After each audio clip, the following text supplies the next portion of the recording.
Maná, maná.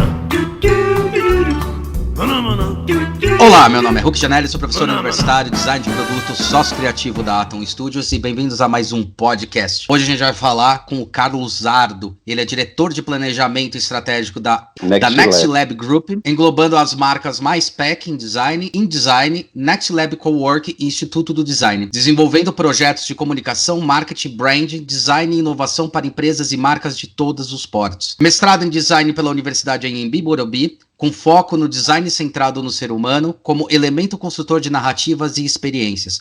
Pós-graduado em Gestão Estratégica de Embalagens pela ISPM, Administração da Comunicação Social, Marketing e Propaganda FECAP. Graduado em Administração de Empresas com ênfase em Comércio Exterior pela Universidade São Judas Tadeu. Experiência acadêmica em diversos institutos de ensino, como Centro Universitário Belas Artes, Fundação Getúlio Vargas, a famosa GV, Instituto de Tecnologia Mauá, e Faculdade Santa Marcelina, Escola Superior de Propaganda e Marketing, Universidade Anhembi Morumbi, Instituto Europeu de Design e Instituto do Design. Jurado em diversos prêmios e competições.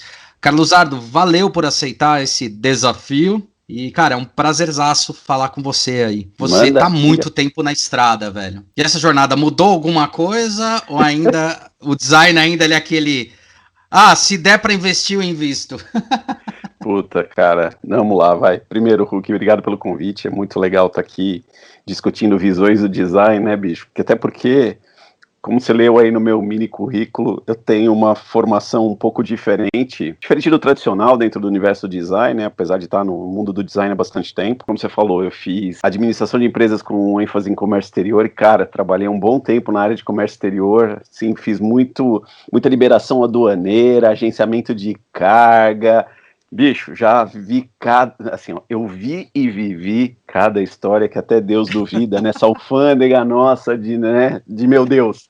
Mas, cara, foi bem legal até, né, e aí eu vivenciei esse mundo do comércio exterior um bom tempo, mas, em paralelo, eu estava estudando marketing, que eu achei que era minha praia, né, esse negócio de marketing. Mas comércio exterior você escolheu por forçação de barra ou tinha algum tesão, assim, que estava envolvido? Sabe aquela coisa do tipo, quando você vai fazer inscrição pro vestibular da faculdade, você não tem a mais puta ideia do que fazer? Por acaso eu falava inglês, aí falou, putz, esse tal de comércio exterior aqui deve usar o inglês pra alguma coisa. E aí eu fui nesse caminho, bicho, e escolhi desse jeito, o que super deu certo, né? Você viu que eu fui muito feliz na área por muitos anos, por isso que eu mudei de área, né? Porque eu tava muito feliz no que eu fazia. Claro que, cara, eu passei algumas experiências dentro da área de comércio exterior muito legais, como toda área, tem coisas incríveis. Eu acho que só não era para mim dentro desse pensamento de que talvez o contexto criativo estivesse falando mais alto e eu estivesse buscando isso de outras formas. Quando a gente é novo ainda, você não sabe bem o que são as áreas, eu acho que isso a internet ajudou pra caramba as novas gerações. Hoje você consegue aprender muito fácil sobre as áreas, porque tem muita informação disponível e acessível. Não adianta só estar disponível, a gente não ter acesso, né? Então, tá tudo aí acessível. E talvez eu tivesse escolhido diferente olhando hoje. Mas, por outro lado, depois de toda a experiência, ter aprendido sobre marketing, ter trabalhado com marketing, também me ajudou muito, porque eu fui cliente do design, um bom tempo, uns bons anos. Eu fui cliente da própria Pecking. Ou na época o Mestriner estava lá, né? Que foi ele que criou a Pecking. Pois é, Fabião. Então eu fui cliente um bom tempo, e aí eu aprendi o que é ser cliente de design, né? Que normalmente nem todos os designers, né? Nem todas as pessoas que trabalham no meio do design conseguem fazer isso ou têm essa vivência. E aí eu vivi o ser cliente do design antes de mudar de lado. Foi quando E mesmo sendo cliente de design, isso aqui é design, o que aconteceu, velho? Cara, eu acho que tem gente que não aprende, né, bicho? Organismo de aprendizado. Pô, eu devia ter aprendido isso na época, ter ficado do lado de lá, né? Muito mais legal. Eu brinco isso em apresentação em sala de aula, né? Quando eu vou, principalmente nos cursos de design, quando eu vou me apresentar para os alunos, eu falo, gente, ó, eu sei que vocês vão querer me jogar cadeira conforme eu for contando minha história para vocês, e aí eu conto do comércio exterior, do marketing, putz, cara, e eu brinco, né? Ó, vocês estão a fim de jogar cadeira agora, se alguém quiser levantar e ir embora, agora é a hora. E a melhor hora é quando eu falo, pô, gente, eu entrei no design pela porta do atendimento, né? Eu fui convidado para ir para a agência para trabalhar na área de atendimento. Pronto, agora todo mundo do curso de design vai levantar da cadeira e vai embora, porque todo mundo que está no curso de design quer trabalhar em criação, né? Como acontece na publicidade também, normalmente não olha para as outras áreas, né, dentro do contexto. É verdade. Fora a eterna luta entre atendimento e criação, que eu discordo, mas de repente a gente fala disso daqui a pouco. Cara, eu me apaixonei pelo design quando eu comecei a ter contato com ele. Entendi que era uma área que falava comigo, né, dentro dessa coisa de pensar criativamente, mas não só no nível da loucura, e aí de novo, né, resgatando o teu programa sobre design e arte, cara, são elementos muito diferentes, e a criatividade dentro do design fala comigo por conta da relação estratégica, né, desse pensamento que até no programa com o Marcelo também vocês conversaram bastante sobre a parte de negócios, entender como as relações funcionam, como são as trocas. Então, isso, cara, encheu meus olhos. Eu falei, poxa, era isso que eu queria. No fundo, não era o marketing, né? E essa talvez seja a minha grande briga hoje, é aquela área cinzenta entre o marketing e o design, que parece que o marketing não quer olhar para isso, né, porque não é o core da essência da área de marketing. Parece que até deixa pobre, né? É engraçado, tem esse meu olhar engraçado, né, cara? Pois é, e o designer, na falta de uma palavra melhor, acho que às vezes tem preguiça de olhar para essa parte do design. Concordo. Justamente e vice-versa, viu? Pois é, porque é um pedaço do contexto que ele não é tão divertido na essência, né? Porque, pô, cara, você sentar e pensar um produto, né? Claro, a relação de serviço também, que está dentro desse contexto, mas você pensar a materialização gráfica, parece ser mais divertida e parece ser estanque, mas que os anos me ensinaram que não era nada disso, e foi justamente o que me fez crescer os olhos dentro dessa profissão, porque as coisas são muito amarradas, elas são muito entrelaçadas, né? Justamente essa coisa que o designer, ele é um personagem estratégico na sua forma de pensar, principalmente, e eu brinco muito que criatividade e estratégia são disciplinas muito irmãs mesmo, que andam de mãos dadas, para mim estão na essência da definição do que é design. Cara, e aí me apaixonei por essa bagaça e tô aqui nos últimos 20 e tantos anos aí, entrando pela porta do atendimento na agência, e aí entendendo essas relações todas, né, de como é que as áreas dentro do design funcionam, e as tretas, como eu brinquei, envolvidas, né, porque... Brincou entre aspas, viu? Brincou entre aspas. Mas você sabe que eu vi muitas histórias muito loucas, né, quando eu entrei no mundo do design, e aí essa visão diferente, né, poxa, eu olhava pro design, e até hoje eu olho com esses olhos e falo, cara, isso aqui é demais, olha que era legal, a gente consegue ter uma visão incrível dentro desse universo, e conectando as pecinhas certas, dá pra salvar o mundo, dá para mudar o mundo, não é o design que vai salvar o mundo, sim, mas essa conexão toda, esse racional todo, né, esse processo... a proposição, a forma de conectar, né? É isso aí. Então, poxa, a gente tem isso muito legal desse lado, então, putz, a galera que trabalha direto com a criação, olha que legal, que, poxa, a galera que está direto relacionada a negócio, como é que é isso dentro da agência, dentro do mercado, né, e é claro, estou falando também de um pensamento de atendimento que não é só o garçom, não é o cara que pega a solicitação e leva para a criação e vice-versa.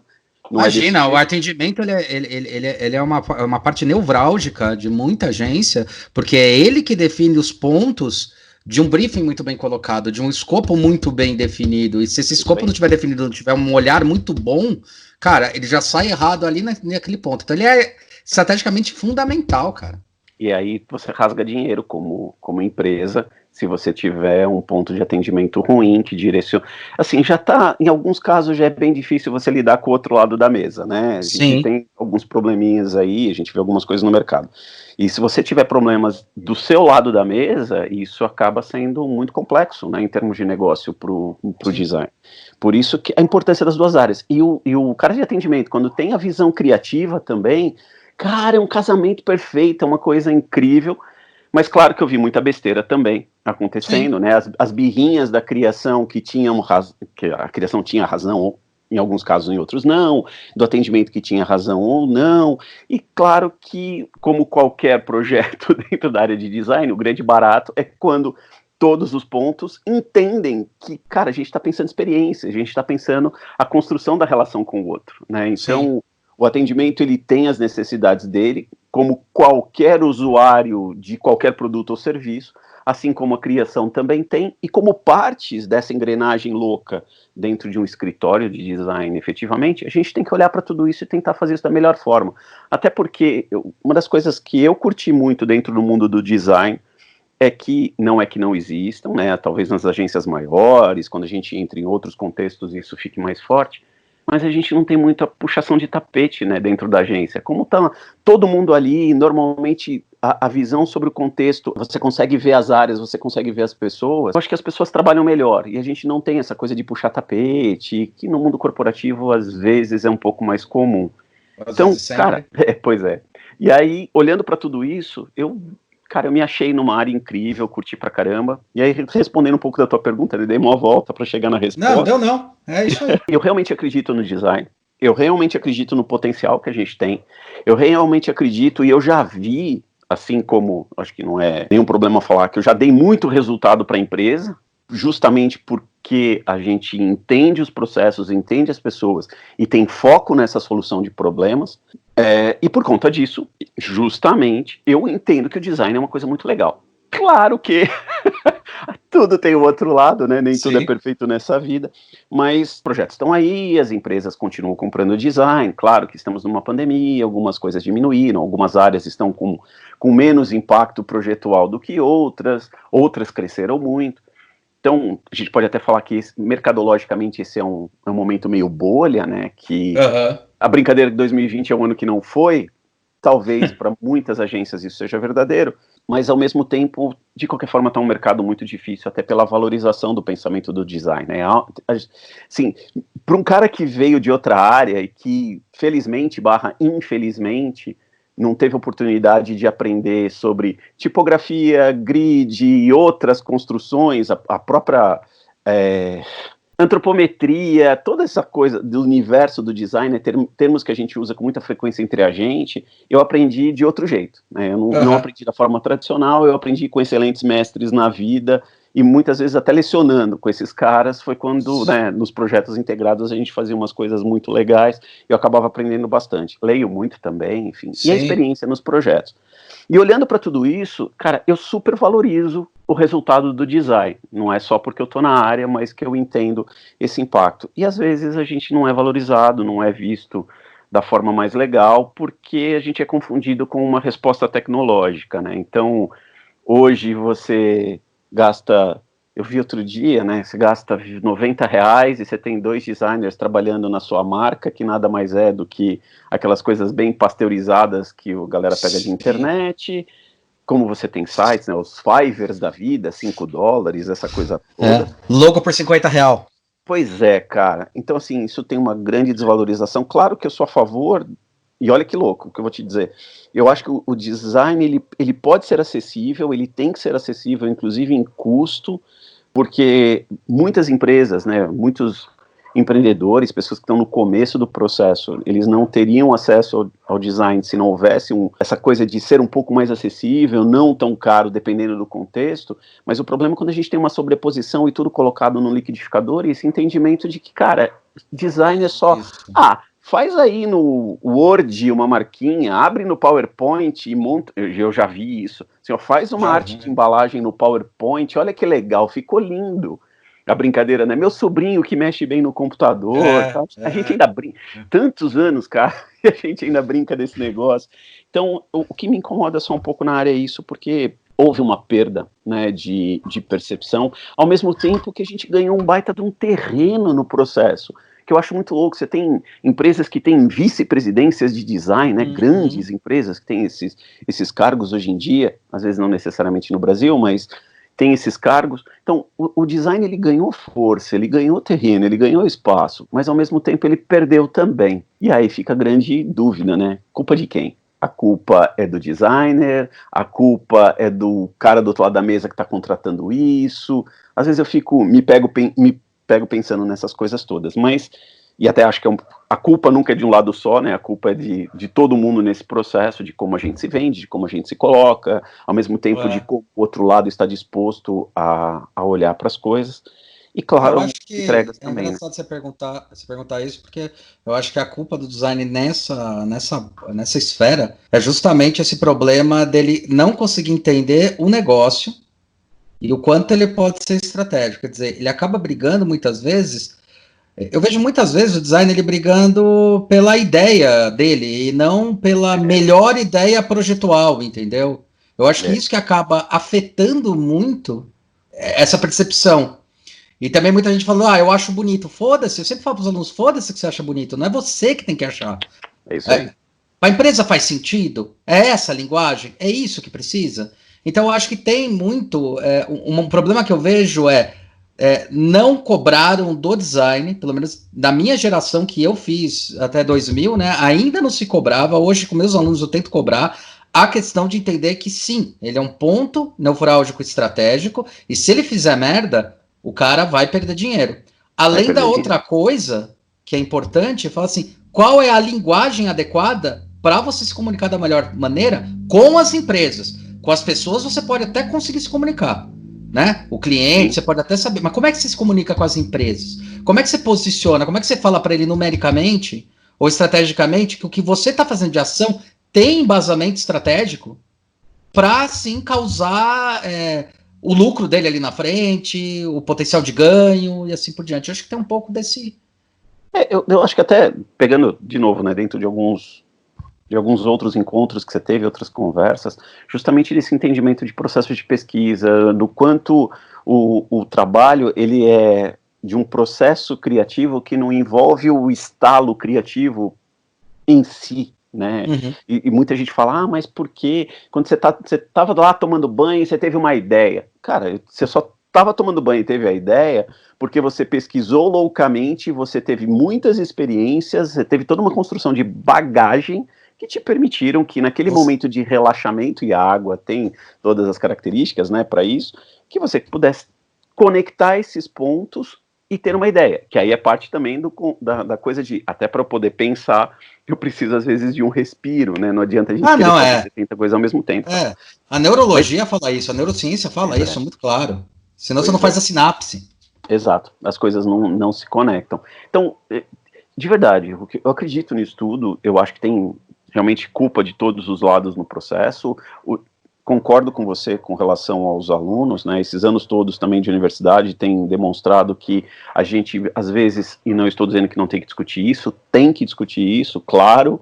Poxa, se eu falar, não, a gente não tem que discutir tipografia, meu amigo Aníbal vai puxar minha orelha e vai falar, cara, você é louco, né? Porque ele é o cara que adora tipografia, mas não é apenas isso, né? Então tem esse lado de construção de negócio que nos últimos anos melhorou muito, mas eu acho que a gente tem um grande caminho a percorrer. E como muito estrago já foi feito, até porque ainda tem muita gente fazendo besteira no mercado, e eu sei que isso gera também uma percepção muito louca, né? Que muitas vezes, eu já ouvi isso de empresários, né? De, cara, eu fui lá, gastei uma merreca no meu projeto e o resultado foi legal.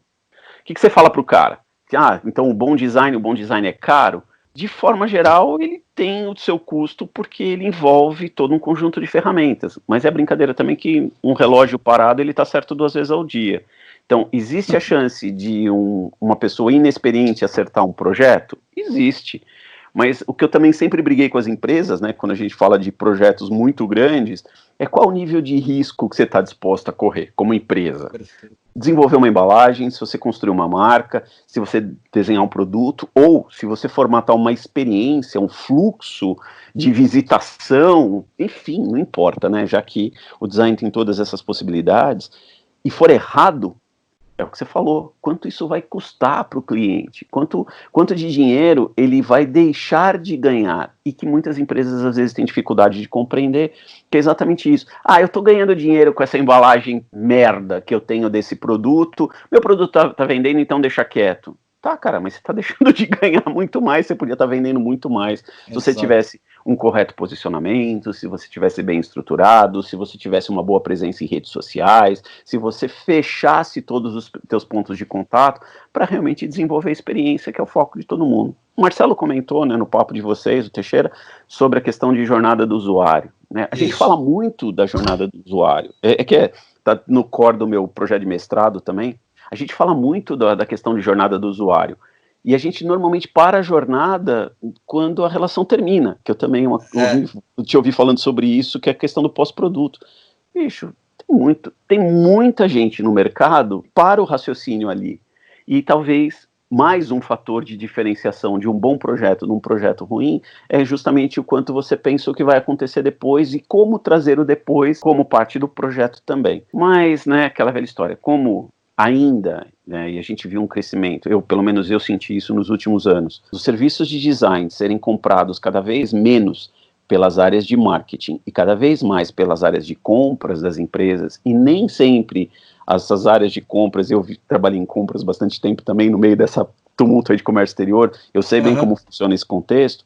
Sim, você tem compradores também bons profissionais e não tão bons profissionais. Tem caras mais informados que queriam estar ali naquela posição e caras que às vezes não estão. E aí é difícil, né? Explicar a diferença entre o teu projeto ou a tua forma de pensar para esse cara é um desafio muitas vezes, porque nem sempre ele quer te ouvir. Ele só quer fazer 3 orçamentos e comprar o mais barato, sendo que nem sempre o mais barato é o mais legal, né? Mas, de novo, o que eu acho que é parte do contexto, já vi de tudo, né, como eu te falei, já vi empresas que entenderam esse processo, compreenderam o quanto o design pode ser divertido, no sentido de gerar resultado, de alavancar a carreira das pessoas, né, então vários projetos, principalmente quando a gente fala em projetos de inovação, os projetos onde você consegue entrar com o pensamento de design dentro da empresa, você se relaciona com ela de um jeito, em que as pessoas que estão em contato contigo, elas crescem com o projeto, no sentido de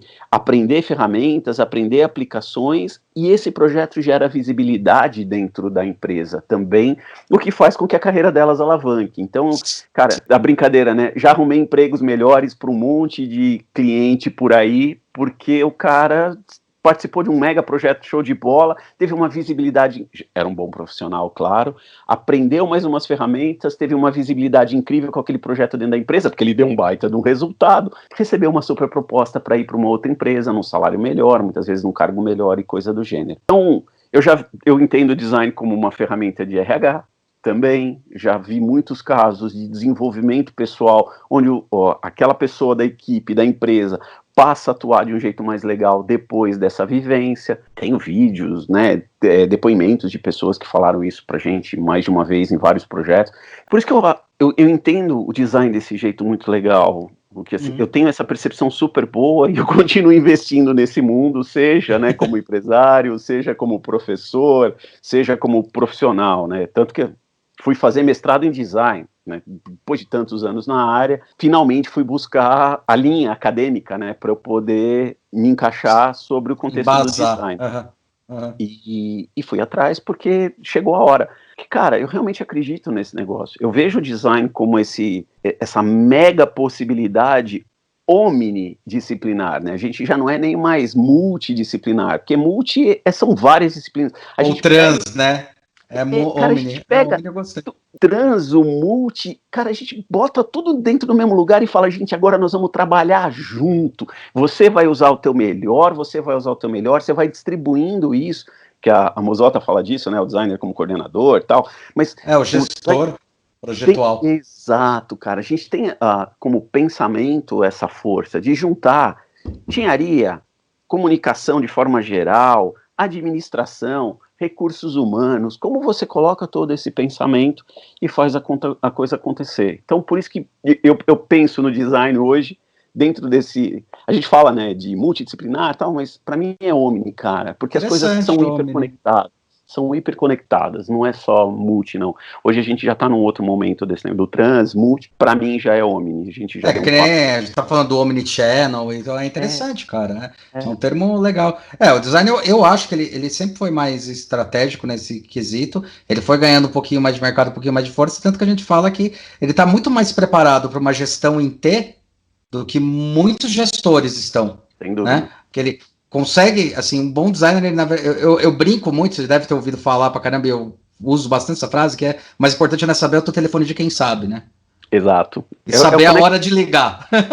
É isso aí. É que, né, o pessoal adora aquele discurso do Steve Jobs, né, onde ele foi para a Ninfo, lá na universidade, ou ele recebeu, já não lembro mais, mas o pessoal adora aquele discurso do Steve Jobs, onde ele fala do connecting dots. O designer, ele é um dot connector, né, ele é um cara que vai olhar para um monte de coisa e vai ter que conectar, seja na materialização, seja gráfica, produto, serviço, seja na construção de negócio, porque a gente tem que olhar para as necessidades do projeto e tentar trazer o que o projeto precisa. É o que muitas vezes quem está do outro lado da mesa não entende. Talvez cometa algumas besteiras, inclusive nesse processo. A gente esquece as nossas necessidades enquanto parte do processo em prol do bem do processo. Então, putz, se eu tiver que trabalhar mais horas em cima disso, eu vou trabalhar, porque afinal de contas eu quero ver o melhor resultado. E claro, não seria o meu jeito mais correto de fazer as coisas, né? Em termos de gestão, você tem que considerar a hora projeto, aquela história toda. Mas o designer, ele vai para cima disso, como, claro, outros profissionais também. Talvez a veia criativa, né? A veia de pai da ideia, mãe da ideia, tio da ideia, avô da ideia, não importa, muitas vezes puxa a gente dentro do projeto com essa visão um pouquinho diferente, cara, que faz toda a diferença do mundo em termos de resultado. Claro que também a gente tem, né, como tudo na vida, tem a tendência contra a tendência, temos também ainda muita gente, como você falou, que ainda fica brigando pela ideia, cara, mas eu desenvolvi isso. Na época que eu estava dando aula para turma de design de interiores, eu falava, gente, é legal botar uma cadeira assinada no ambiente, trazer uma cadeira de designer para o ambiente. Será que aquilo é o melhor para aquele ambiente? Será que a pessoa que vai lidar com aquele ambiente, ela vai curtir aquela cadeira? Aquela cadeira fala com ela, representa a essência dela. Então, assim, não é a tua ideia, cara, é o que o projeto precisa, é o que o cliente precisa, é o que o usuário precisa. Enfim, né, as várias figuras aí do cliente no processo, precisa para que o projeto aconteça. Ainda tem muita gente, infelizmente, que briga pela essência do projeto, pelo projeto. Claro, como designers, né, como criativos projetuais, a gente tem que deixar muito claro, e eu sou, né, também um maluco em apresentação de projeto, eu detesto essa coisa de que, um bom desenho se sustenta, um bom desenho é um bom desenho, mas ele não precisa ter sido um excelente projeto. São coisas muito diferentes. Até porque, às vezes, como você falou de estética, né, um desenho lindo não é o melhor desenho para aquele momento da empresa, e a gente vivenciou isso. Uma apresentação, ela tem que contar uma história, cara, storytelling, né, outro terminho que a gente usa bastante, mas... caralho! Mas, cara, a apresentação realmente tem que contar uma história, ela tem que mostrar para o outro o que você viveu para chegar no resultado, porque senão o resultado é só gosto ou não gosto. E, meu amigo, a gente faz projeto de tudo que você pode imaginar, inclusive produtos que eu não sou target. Sim, lá na gente, a gente já fez muitas vezes projetos, pegar um exemplo específico, mas de embalagem de absorvente íntimo feminino. Cara, eu não sou target, o designer que estava mexendo naquilo também não era target, mas a gente consegue fazer o projeto? É claro. Chama empatia. A gente ver o outro e trazer isso, que é outra expressão para mim muito importante para definir design. Cara, dá para fazer desse jeito, dá para ser legal, e é isso que um bom projeto precisa. Por quê, né? E só retomando a história do muitas vezes o mais bonito não ser legal, isso aconteceu algumas vezes na agência, mas teve uma história que me mexeu comigo bastante. Sabe aquela velha máxima de ter que apresentar 3 caminhos conceituais? E a gente passou por uma experiência com esse cliente, onde a gente desenvolveu um projeto para ele, onde naquele projeto especificamente, quando a designer que estava fazendo o projeto apresentou o projeto, cara, sabe quando você olha e fala, não mexe em mais nada, para tudo, você resolveu o projeto, monte a apresentação e vamos contar a história. Fomos para apresentação com o cliente, você vai lá, conta toda a história, exatamente isso. Pesquisa, blá, blá, blá, blá, blá, blá, blá. Resultado, direcionamentos estratégicos, por que a gente chegou nisso? O desenho, maravilhoso, espetacular, todo mundo aprovou, aplaudiram, me abraçaram todo mundo, uma festa. E aí no final tinha alguém na sala que falou, mas sabe o que é? É que a gente se sente meio estranho, assim, deu a sensação que a palavra era ludibriado, sabe? Tipo, eu paguei por um negócio e recebi outro. Porque a gente não teve caminhos para escolher. Você só me deu uma opção. Eu não pude ir para outro lugar. Um outro projeto com essa mesma empresa, fomos desenvolver o projeto. Desenvolvemos o famoso 3 caminhos, né? O passo curto, o passo médio, o passo longo. O passo longo era espetacular, mas não era o que a empresa precisava naquele momento. Sabe aquele produto extremamente popular, que tinha o seu nicho bem posicionado, com boas vendas, que eles queriam puxar para a categoria de cima, que com o tempo ele poderia chegar naquilo.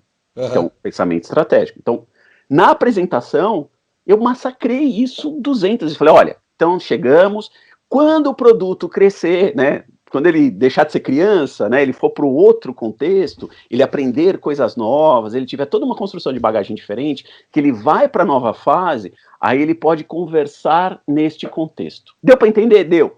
Legal. Então vamos lá, né? A gente deveria ficar entre a primeira e a segunda opção, a terceira é essa visão de futuro. Não, mas a gente gostou da terceira. Não, gente, não é pra gente lançar agora a terceira. A terceira é o próximo passo, é o próximo movimento. Vamos ficar nessas duas, né? É a nossa recomendação.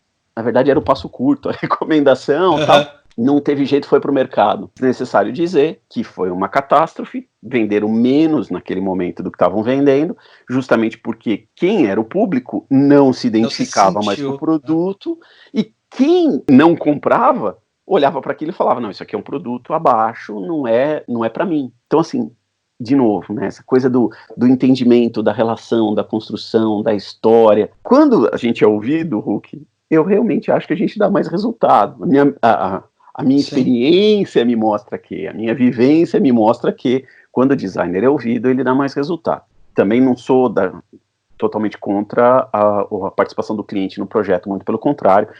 Aliás, eu adoro fazer visita a campo ou entrevista com o usuário, com o cliente do lado, para ele ouvir algumas coisas, ele perceber algumas coisas, né, caminhando conosco, né, andando pela nossa trilha e vivenciando o que a gente vivencia para chegar às conclusões que a gente chega, porque isso realmente faz uma baita diferença lá no final para o resultado do projeto. É que, infelizmente, em muitos casos, ou o cliente não pode, ou ele não se dispõe a fazer esse tipo de coisa, que normalmente é um processo super rico. A gente ganha muito tempo, né, de discussão, de processo nesse contexto. Você fez eu lembrar, a jornada que a Havaiana teve que fazer para chegar onde chegou. Por uns 15 anos, cara. Então, pra sair de um chinelinho vagabundo de 5 conto de pedreiro. Para poder virar essa potência que é com, né... Com a mesma merda de chinelo, entre aspas. A gente sabe que desenvolveu muita coisa, mas...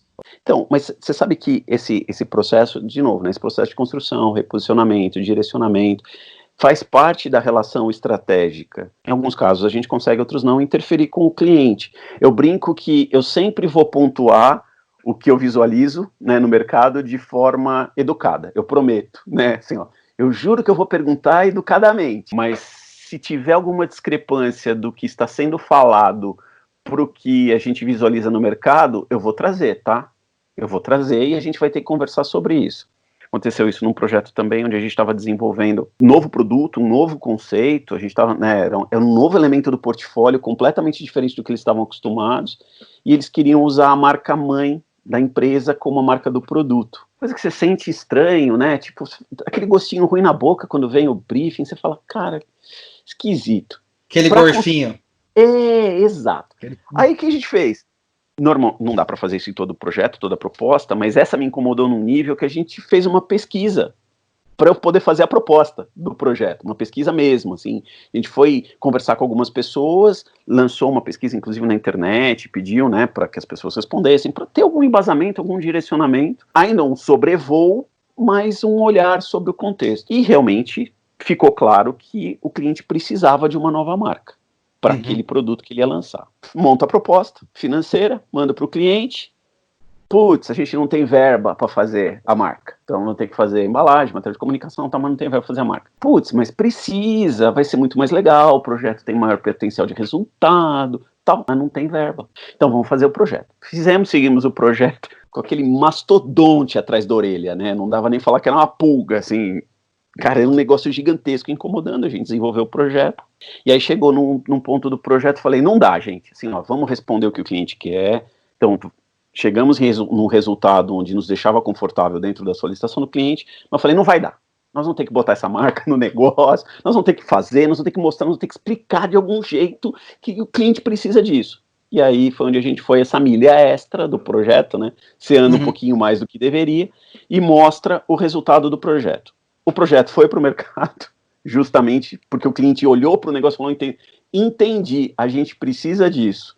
Aí, né, tiveram que tirar a verba de outro lugar para poder colocar no projeto, aquela velha história, né, isso foi muito legal da parte deles, e o projeto foi com essa nova marca. E você sabe que um dos argumentos que eu usei, né, no contexto foi justamente a possibilidade do projeto dar errado e a importância da nova marca nesse sentido, porque é uma outra coisa que as empresas não lidam. É a famosa verba do erro que todo mundo diz que tem, mas faz uma cagada numa empresa, bota no mercado um produto que não vende para você ver, né, como fica a sua reputação como profissional dentro daquela companhia. Nesse caso, foi uma coisa até que eu pontuei, falei, olha, é um mercado novo, é um negócio que vocês não estão acostumados, a equipe comercial pode não absorver da melhor forma, vocês vão, dados de briefing que nem todo designer pergunta, como vai ser a equipe comercial, quem que vai vender isso, né? Vão ser nos mesmos canais, como vai ser essa conversa, esses caras já venderam esse tipo de produto antes, então quando a resposta foi não, mesma coisa, tudo igual do mesmo jeito, a curva de aprendizado, ela poderia ser complexa. Então, ter uma nova marca poderia ajudar numa coisa muito simples do tipo, não deu certo, eu posso vender esta marca para quem sabe lidar com isso e dar continuidade no projeto a partir daí. De novo, a importância da visão estratégica do design do processo. Esse foi um argumento muito legal que ajudou nessa tomada de decisão, além de, claro, né, quando você materializa isso, e de novo o poder do design, né, no contexto de materializador, quando você materializa isso dentro de um contexto estético, que faz sentido para o projeto, mas que demonstra a força estratégica do projeto também, isso faz toda a diferença e facilita com que o cliente aprove. Não que ele não pudesse aprovar um dos outros caminhos desenvolvidos, mas se encaixa, né, até porque toda a pesquisa direcionou a necessidade da mudança ou da construção de uma nova marca. Toda a estrutura de pensamento focou nesse sentido. Mais do que falar, e você lembra, né, o que eu coordenei lá, o Master lá do IED de Design Estratégico, você estava lá, mais do que falar do Design Estratégico, né, como disciplina do design, a minha briga em todo lugar é que design é estratégico. Estratégia é essência do termo design. Assim, é fundamental para a construção de uma definição do que é design. Tão importante, como eu falei no começo, quanto a criatividade. Então, cara, se a gente não pensa desse jeito, se a gente não olha para as coisas dessa forma, cara, a chance de perder coisas no caminho e, por conta disso, não gerar um melhor projeto, e o que é importante estrategicamente para nós, como profissionais ou empresas, é gerar novos projetos, começa a se diluir, né? Você começa a perder essa oportunidade de gerar essa aproximação com o cliente, até porque o resultado não foi tão legal, o processo não foi tão legal. Sim. E aí, claro, é normal o cara querer experimentar. Os dois clientes, né? Com o cliente seu e com o cliente que consome. Dos dois lados, exatamente. Dos dois lados.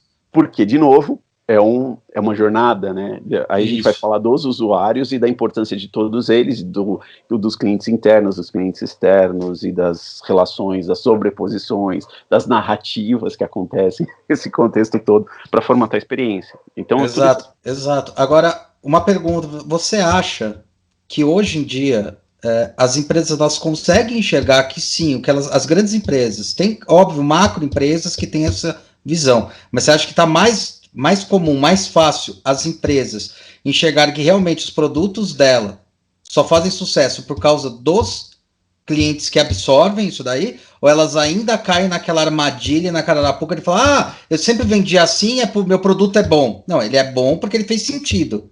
Se ele deixar de fazer sentido, você tem um problema na mão. Você acha que eles conseguem enxergar isso? Porque eu vejo que isso aí é um ponto nevrálgico na hora que você vai falar com a empresa. O cara fala assim, eu vendia dessa forma. Cara, você conseguiu atingir um mercado, porque quando você criou o produto era relevante para aquele mercado consumidor. O mercado muda, então você também tem que se adaptar. A partir do momento que você não se adapta, seu produto se torna obsoleto. Você acha que as empresas estão começando a enxergar isso claro, ou elas ainda caem no erro e falam, não, eu faço garrafas, e não, sei lá, containers para um cara que vai utilizar, entendeu? Sei lá. Sim. Eu acho que tem várias respostas possíveis para essa tua pergunta. Do que eu vejo empresas pequenas, extremamente nervosas, que têm uma visão legal e que às vezes falta dinheiro para investir, para conseguir fazer um negócio andar de verdade, e elas não significa que elas não vão dar certo, muito pelo contrário, só que eventualmente a cauda, né, é mais longa, é mais tempo para ela conseguir se posicionar no mercado, mas a cabeça boa ajuda. E às vezes, né, sorte é um fator importante também. Era Churchill que perguntava, né, cada vez que apresentava um general novo para ele na época da guerra, que o cara tem sorte, porque o cara pode ser ótimo, mas se ele for um azarado pé frio, vai ser muito mais complicado, né, tal. Mas enfim, às vezes, sorte da empresa também, de estar no lugar certo, com o produto certo, tem uma relação mercadológica, ninguém esperava essa pandemia, e quem já estava trabalhando com processos de delivery, coisa do tipo, por exemplo, se deu muito bem nesse momento, versus outros que não estavam dentro desse contexto, pensando nessas coisas. Enfim, tem essas empresas, sim, então, eu falei das pequenas, mas tem alguns profissionais em empresas grandes que eu vejo com essa visão, as grandes empresas, elas tentam fomentar isso, mas ao mesmo tempo que os processos burocráticos muitas vezes seguram as coisas, né, enviesam exatamente, eles atrapalham alguns entendimentos, e essa burocracia às vezes gera um conjunto muito grande de tomadores de decisão, ou joga a tomada de decisão, o filtro para tomada de decisão para os escalões mais baixos, parte do problema, né, e a gente já passou muito por isso, quando você começa a provar arte com estagiário em multinacional, e dos problemas que isso gera, a gente já deixou de atender cliente grande, em faturamentos interessantes, porque a chance de dar problema e a explosão desse problema seria muito pior do que esses faturamentos, justamente por conta desse tipo de coisa. Então, da mesma forma que tem empresas grandes que têm visões muito legais, equipes corretamente enxutas, né, não pequenas, corretamente enxutas, processos de tomada de decisão interessantes. Eu acho que a gente tem um mix de coisas no mercado que são legais. O que às vezes me pega um pouco nesse contexto é que muito mais o lance do entendimento, né? Então, é o que você falou justamente de, mas o cara entende, ele entende, ele sabe lá dentro, ele talvez tenha problema lá na frente. Mas é muito mais cômodo, é muito mais fácil, é muito mais cuidar da minha cadeira, muitas vezes, né, falando de empresas maiores.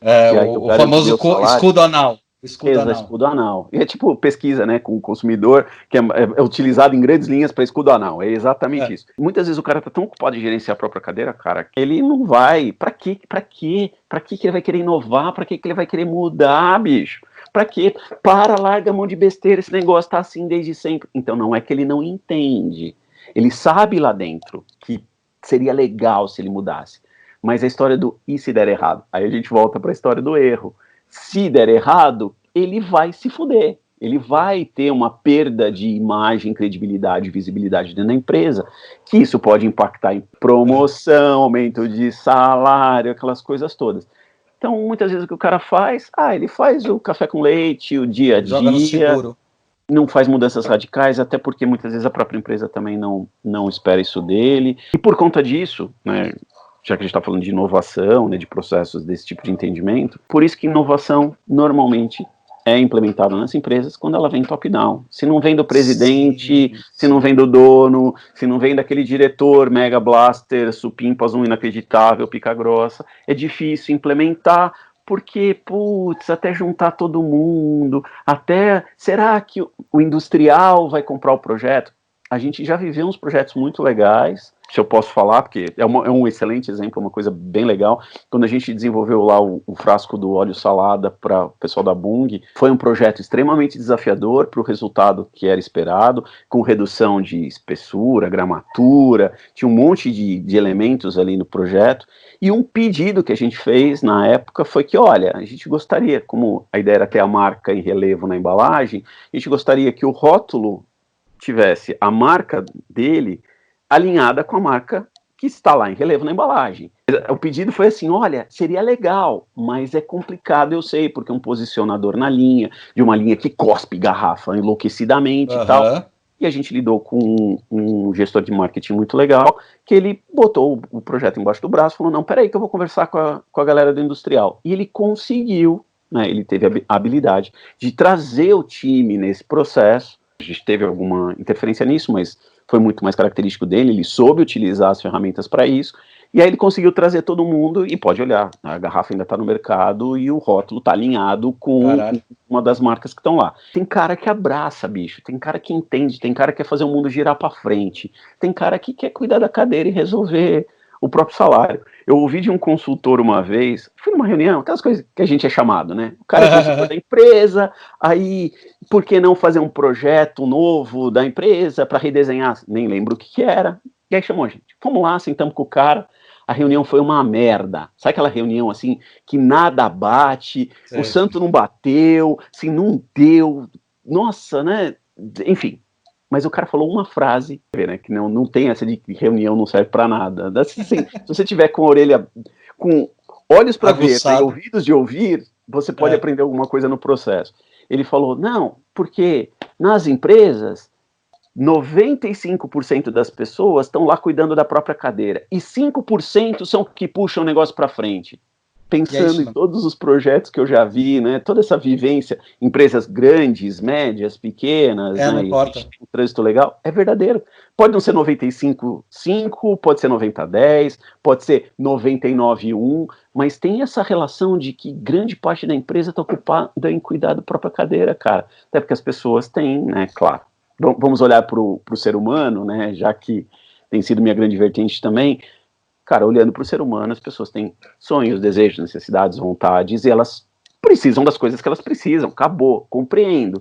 Mas muitas vezes para o mercado isso acaba segurando um pouco as mudanças, e os resultados, elas poderiam ter muito mais, de novo, se a gente tivesse uma visão diferente sobre o contexto. O que me incomoda nessa coisa dos entendimentos de novo, é que muitas vezes as empresas estão tão preocupadas com essa resposta imediata, de gerenciar a cadeira, ou, né, de ter visibilidade, que alguns projetos se perdem, algumas possibilidades de resultado muito legais deixam de acontecer, justamente por conta dessa miopia, que o Theodore Levitt já falava lá atrás de marketing.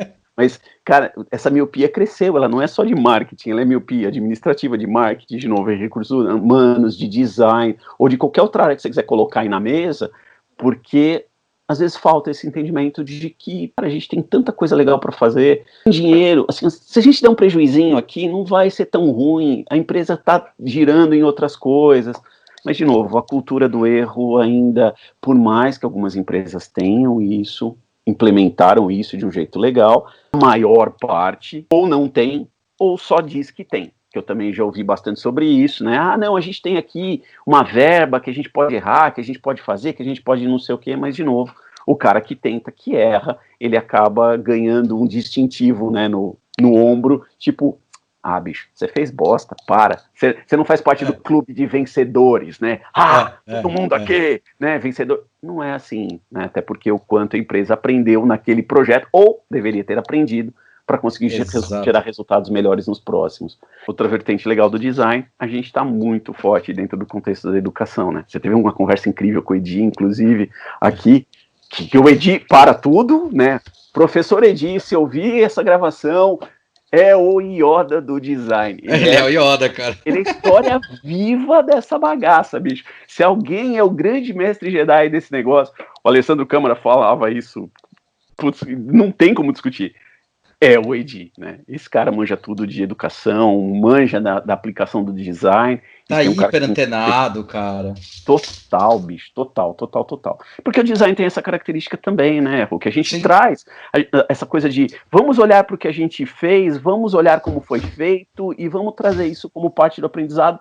E aí a gente volta na ideia do pós-projeto, pós-produto, pós-serviço, o que está funcionando, o que não está funcionando. Eu até, dentro da conversa de vocês, do que eu ouvi, né, da gravação, cara, tem empresa que está entendendo isso, que está começando a olhar para esse negócio. Tem segmentos gigantescos dentro do entretenimento que não olham para esse negócio. eu fico todo dodói, né, quando eu vejo essas coisas, falo, cara, olha que oportunidade incrível, né, quando você vai num lugar e você fala, meu, isso aqui podia estar bombando, demais, e não tá. Poxa, que legal, significa que alguém ainda precisa da gente para ir lá olhar para aquilo e trazer uma solução mais legal no processo.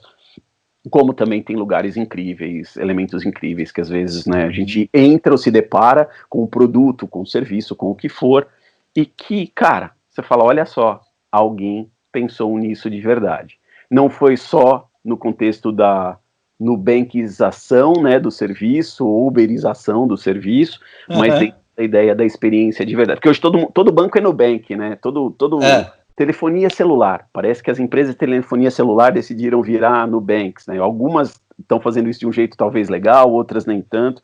Tem uma em particular cujo, né, eu tenho celular com ela, que eu quero morrer, cara. Quando eu ligo, preciso ligar para resolver algum problema, e aí cai naquela gravação que você tem que digitar lá, CPF, não sei o quê, aí a gravação faz assim, o vício de linguagem que a gente tem, sim. Cara, assim, não me trata como idiota, eu sei que é uma gravação, não adianta a gravação querer ser tão humanizada a esse ponto, nesse momento, onde eu sei que não estamos nesse nível, eu não estou falando com esse nível de inteligência, tem umas coisas legais já, mas não é nesse nível. Então, isso não é gerar experiência, isso é querer trazer o contexto, a ideia, o conceito do Nubank para dentro de um momento que é bem por aí. Então, não, e tem uma outra coisa também que eu critico bastante na experiência na questão do design de serviço e tal, que eu falo assim, peraí, cara, quando o produto não entregou um serviço? Pois é. Não existe essa diluição, existe sim a possibilidade de você ter um serviço talvez sem um produto, porque mesmo assim eu acho que tem um produto envolvido. Né? Tanto que a gente tem um problema de definição, né? Tem uma área cinza ou uma área de sobreposição aí, quando a gente fala de design de produto, até em tecnologia. Então, o aplicativo é ou não um produto, né? E aí, que está muito ligado à área de design de serviços, mas até que ponto é produto ou não é, isso gera discussões incríveis. No meio acadêmico, isso gera discussões deliciosas que talvez fossem mais divertidas numa mesa de bar, né? Tomando uma cerveja e comendo umas batatinhas. Mas, cara, a verdade é que hoje, né, e, de novo, grande parte do meu pensamento relacionado ao meu mestrado, que ele está diretamente ligado a eventos expositivos, né, então isso de forma até um pouco aberta, não necessariamente a exposições artísticas ou exposições de produtos relacionados à marca, porque, no fundo, tudo é um evento expositivo e todos têm objetivos estratégicos, né, e o design pode interferir em todos eles. Mas é esse pensamento de que tudo é um contexto de experiência, né? E se a experiência ela for corretamente pensada, estava até discutindo isso com uma amigona professora hoje à tarde, não significa que você vai a cada tropeçada que você der, a cada coisa que acontece, que vai fazer uau, o efeito Disney, né? Que tudo é uau.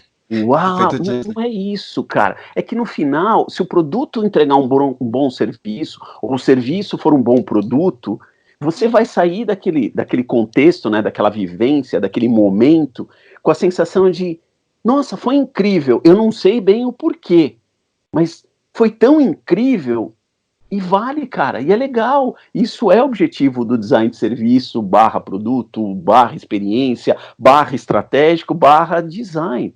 É que a gente trabalha muito com a não linguagem, com a linguagem não verbal. Né? Isso é uma coisa que eu discuto muito com alguns clientes. Eu falo, cara, a gente acaba se especializando quando a gente fala, o que a gente estuda? Estuda o entendimento do outro sem o outro saber que entendeu. Exatamente. Eu gosto muito de um case que eu ouvi uma vez, eu não sei aonde eu ouvi, mas faz bastante tempo, porque já faz tempo que foi lançado, do iPod da Apple, acho que foi o primeiro que foi lançado, que eles lançaram no mercado e mostraram aquele efeito shuffle. Lançaram junto aquele efeito shuffle. E daí o público começou a reclamar do efeito shuffle. Falar que era uma bosta, falar que era ruim, falar que não funcionava. Steve Jobs foi lá e falou que tá, beleza, vamos analisar, entender qual é essa merda. Aí foi falar com a equipe de engenheiros, os engenheiros falaram, não, mas o efeito shuffle tá funcionando direitinho, não tem nenhum defeito. Aí continuou vendo com o público falando que tava com defeito, não era efeito shuffle, era um problema. Bom, estudando um pouco mais a fundo, eles descobriram o que a pessoa entendia por shuffle, e não o que era shuffle. Então a pessoa entendia por exemplo, um efeito shuffle, um efeito randômico na física, né, na matemática, Você tem, assim, a música A, B, C, pode tocar a música A 3 vezes seguidas. Como pode tocar A, B, B, como pode tocar C, C, C, pode tocar qualquer uma dessas. Isso é o shuffle. Para o público, isso estava quebrado. E daí eles ajustaram a linguagem para poder adaptar a linguagem de percepção do público. Então, essa linguagem não falada, essa percepção, é uma experiência que a gente trabalha bastante.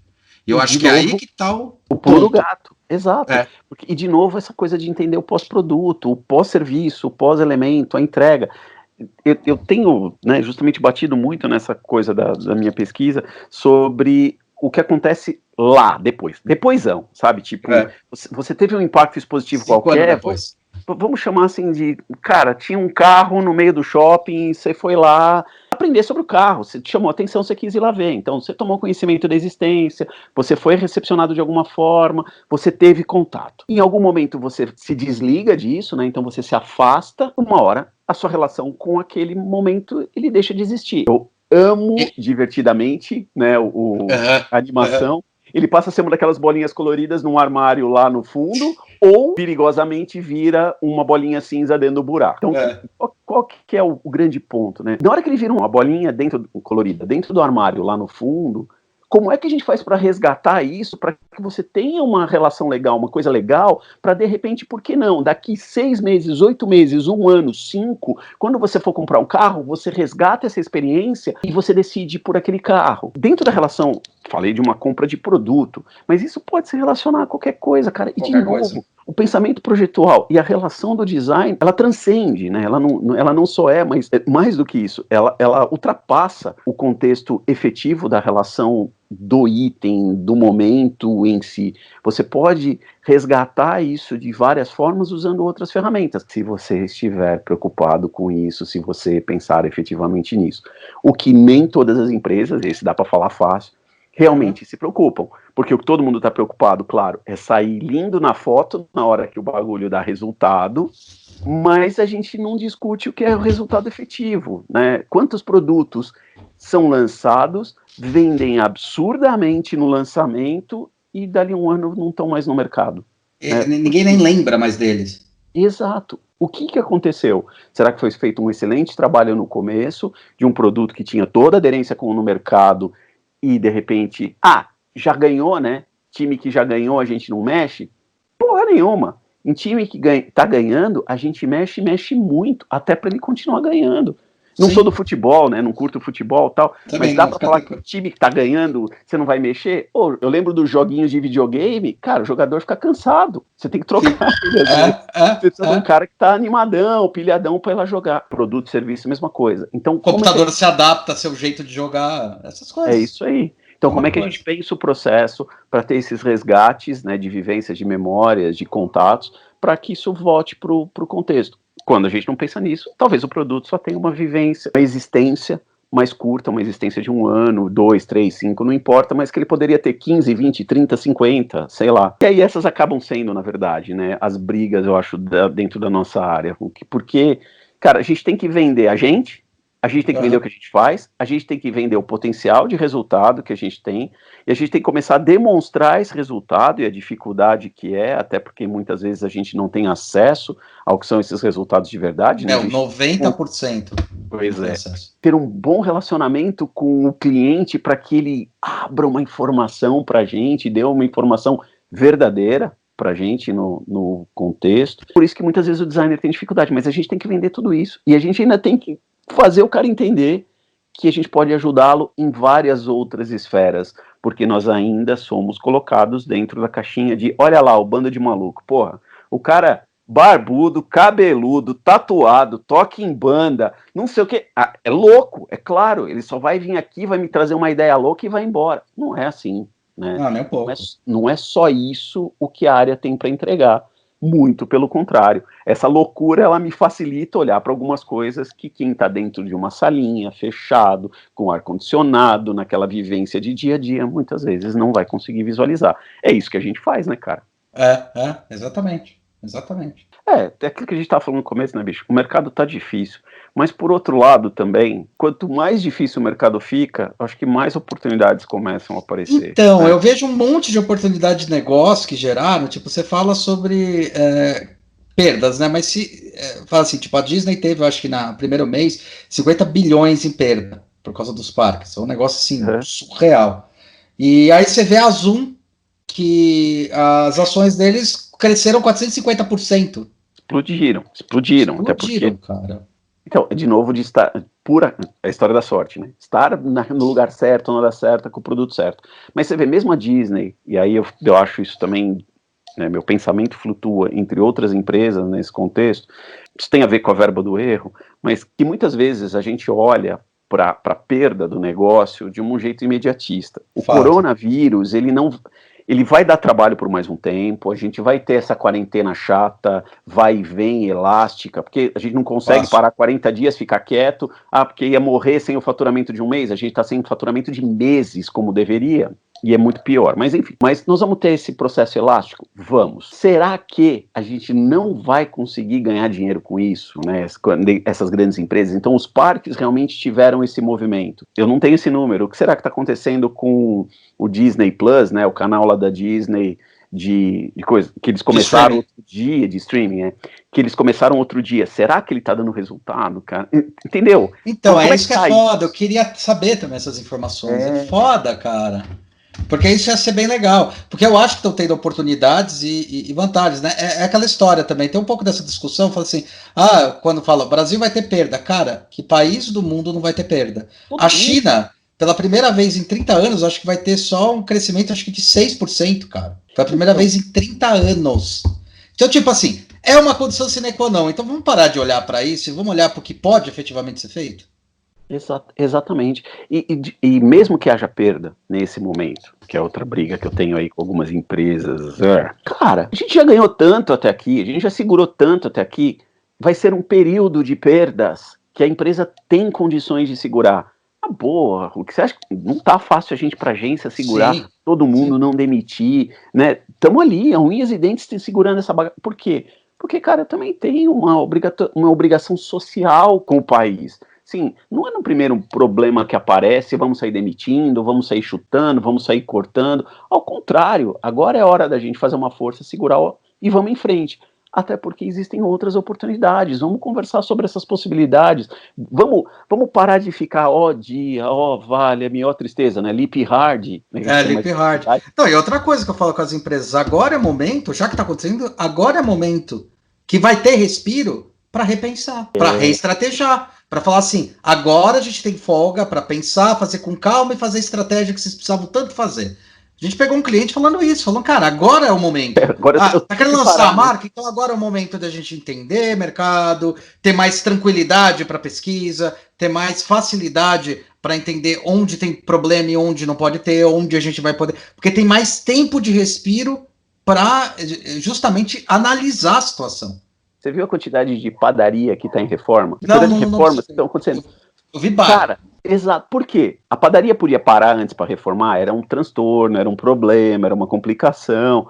Agora, cara, as pessoas não estavam entrando efetivamente, elas não estavam vivenciando o ambiente da padaria. Fica mais fácil. Você pode separar uma área, continua atendendo, e muito lugar está atendendo da porta mesmo, e aí você consegue reformar o restante para o momento da volta. Eu acho que é justamente esse tipo de pensamento, cara, porque senão, na boa, bicho, a gente vai ficar só olhando para trás e reclamando, e, de novo, trabalhar de casa não é ruim, não é o ideal. Eu sinto falta da minha equipe toda no mesmo lugar, até para discutir algumas coisas, tem hora que faz uma diferença danada. Cara, também não é ruim. Então, como é que a gente olha para isso de formas diferentes, né? Então, a gente tem lá na agência o espaço de coworking. Então, o que vai acontecer com o coworking daqui para frente? Como é que vai ser essa relação? Eu realmente acredito, passado o susto inicial, que ninguém sai de casa, tal, as empresas estão diminuindo os seus espaços de trabalho. Sim. Os coworkings vão bombar. Meu estudo de mestrado foi em cima disso, cara. Então. Meu estudo de mestrado foi em cima dessa porra. Então. Assim, o crescimento foi um absurdo. Eu tenho certeza que vai bombar. Agora, nós tropeçamos, né? Tá lá, o espaço tá vazio, não tem ninguém, a agência tá vazia, tá tudo vazio. mas na hora que retoma, como as empresas vão trabalhar mais no conceito híbrido e nem todo mundo consegue trabalhar de casa, cara, os coworkings vão ser uma excelente alternativa. Exato. Não é uma alternativa cara. Então, assim, você tem possibilidades muito legais. Na época que eu estudei o cowork, eu até estava estudando uma equipe da Microsoft de advocacia, que tem um amigo meu que trabalhava lá, que tinham 4 pessoas na equipe. Fica mais barato, até 4 pessoas, na época era até 4, hoje deve ter aumentado isso.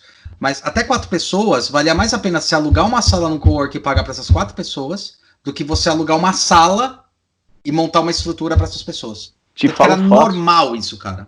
Te falo fácil pelas empresas que estavam lá com a gente, porque a gente não tinha, até tinha uma busca de local, né, dos elementos spot, mas o que a gente tinha era uma produtora de vídeo lá conosco, né, que pegava um pedaço do espaço, e um escritório de arquitetura que estava crescendo pra caramba, né, aí veio o Covid, deu essa tropeçada e tal. Cara, super vale a pena. Com toda a estrutura que já está montada, com toda a organização, você não tem preocupação com limpeza, com internet, com energia. Se o ar-condicionado para de funcionar, é responsabilidade do coworking, não é responsabilidade sua, que tem que correr atrás, enquanto você tem que entregar um projeto. É muito mais barato, sem dúvida alguma. E eu vejo isso, estou falando de negócios que tropeçaram agora, mas que nessa retomada processual que a gente vai ter, nessas relações diferenciadas, porque as empresas aprenderam coisas boas e coisas ruins, né, bicho, nesse caminho. É verdade. Elas entenderam umas coisas que não são muito verdadeiras. Então, talvez algumas atitudes sejam exageradas num primeiro momento. E essas atitudes exageradas delas, para alguns mercados, vão ser ótimas. Vão ser atitudes ótimas. Para outros, nem tanto. E, bicho, eu só acho que, de verdade, só reforçando, né, a conversa que eu te ouvi tendo, tô bem em casa, gosto de estar aqui. Sim, a minha convivência em casa é ótima. O Dudu tá de férias, tá aqui comigo, sabe essas coisas? Os cachorros estão aqui, os gatos estão aqui. Cara, eu trabalho super bem. Sinto falta da equipe, sinto falta de alguns encontros específicos. Mas, cara, também acho que dá para resolver, dá para equalizar, dá para organizar. E já que aprendemos isso, o que nós vamos fazer com isso daqui para frente? Como é que isso se transforma em oportunidade, né? Acho que é isso. Mas vamos que vamos, bonitão. Foi um prazerzaço falar contigo. Vamos ver se, né, conforme as coisas acalmam, a gente marca um café presencial, para não ficar só nos café virtual. Eu vou encerrar aqui, infelizmente. Porra, bicho. Não, tá divertido pra cacete, concordo. Puta bate-papo legal, Hulk. Bem legal o esquema, cara. Obrigado, velho. Valeu. Maná.